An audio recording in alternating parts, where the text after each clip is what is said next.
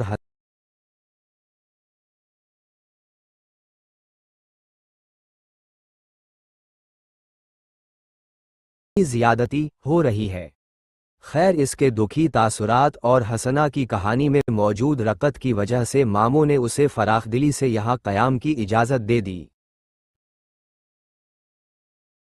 مسئلہ ہی تو ماموں نے مجھے کل ہی چلتا کرنا تھا۔ اس نے دل میں اللہ کا شکر کیا۔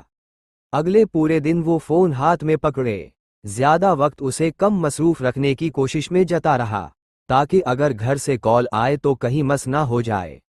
مگر ہائے ری قسمت، کال تو دور کی بات کسی نے فون کر کے پوچھا تک نہیں کہ وہ تھا کہاں۔ یہ لوگ سوچتے ہوں گے کہ میں گھر آ جاؤں گا، اے تے فیر اے پے سٹی۔ اگلا پورا دن بھی اسی انتظار میں گزر گیا۔ پھر تو اس نے باقاعدہ پچھتانا شروع کر دیا۔ ماموں کے جنگلی بچے آپس میں مولا جٹ اور نوری نت کی طرح لڑتے تھے، بلکہ لڑتے کم اور بڑی بڑی بڑھ کے زیادہ مارتے تھے۔ ایک دفعہ تو اس نے اٹھ کے نوری نت کا پارٹ کرنے والے کو ایک لگائی بھی، مگر وہ روتا ہوا مامی کے پاس چلا گیا، اور مامی جو اللہ جانے کیسے اسے 2 دن سے برداشت کیے ہوئے تھیں، انہوں نے بغیر نام لیے کسی غائب شدہ کو مفت خور، نکما اور پتہ نہیں کیا قرار دیا، مگر وہ جانتا تھا یہ ساری نوازشات اس کے لیے کی جا رہی ہیں، اور ان کی شان نزول نوری نت صاحب کو پڑنے والا تھپڑ تھا۔ خیر، یہ اور اس کے بعد ہونے والی کچھ خصوصی عزت افزائی کے بعد وہ جو خود ہی گھر جانے کے بارے میں سوچ رہا تھا، خوشی سے کھل اٹھا۔ اماں سب سے چھوٹے سبیل کو لے کر آئی تھیں۔ اس نے اماں کو دیکھتے ہی اعلان کیا، کوئی ضرورت نہیں مجھے کچھ بھی کہنے کی، میں نہیں جانا گھر۔ شر دور سے ہی دایاں ہاتھ ہوا میں نچایا۔